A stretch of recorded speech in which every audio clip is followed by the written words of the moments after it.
Welcome friends to this new video of Sapphire Talks English. In this video we shall discuss the US Supreme Court decision which reversed the tariffs imposed by President Donald Trump by declaring those tariffs as being illegal.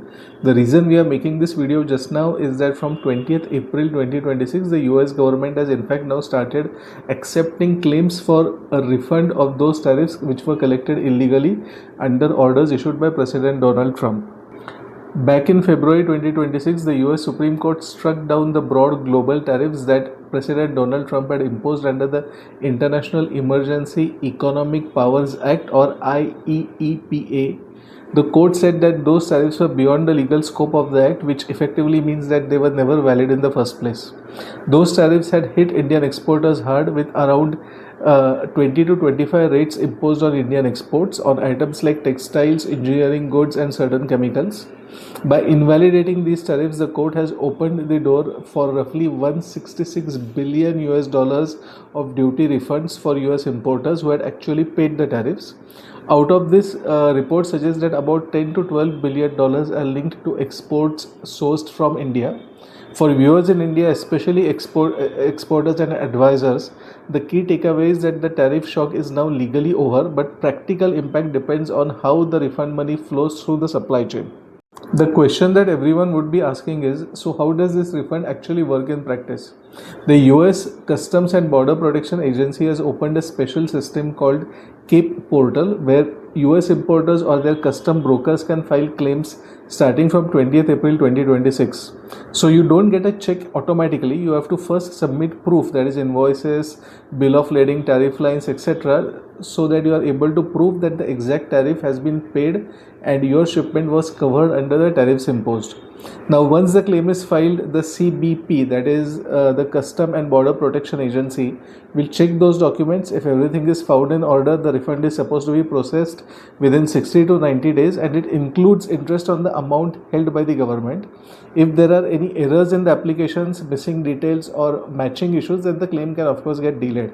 The crucial point to remember here is that the process is entirely on the US side and only US based importers are eligible for claiming this refund. Now let's address the elephant in the room. The question everyone will be asking is, will Indian exporters actually get some of this 10 to 12 billion dollars back? The short answer is legally no. The refund belongs to US importers who had signed the bill and paid the duty to US Customs. Indian exporters cannot directly file a claim with CBP or the US government. The law simply does not recognize them as the claimants. However, economically there can be back channel benefits if the Indian exporters' contracts and negotiation skills are strong.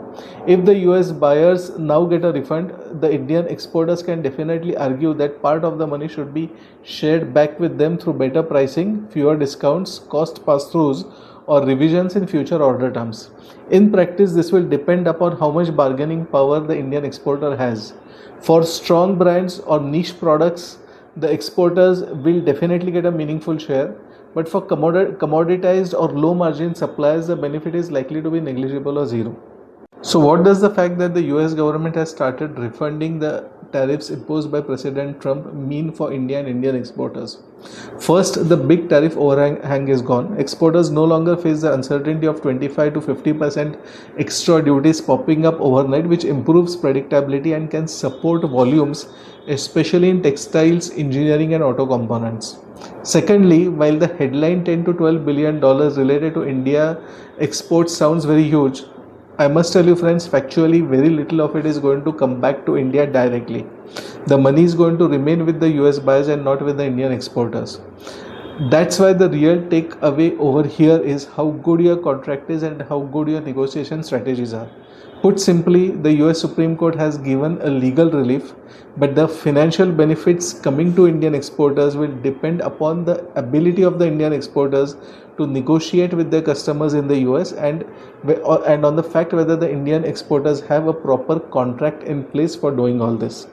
So friends, if anything interesting turns up on this matter, I'll make a new video for you. If you have found this video interesting, please like this video. Please subscribe to our channel. I bid you goodbye.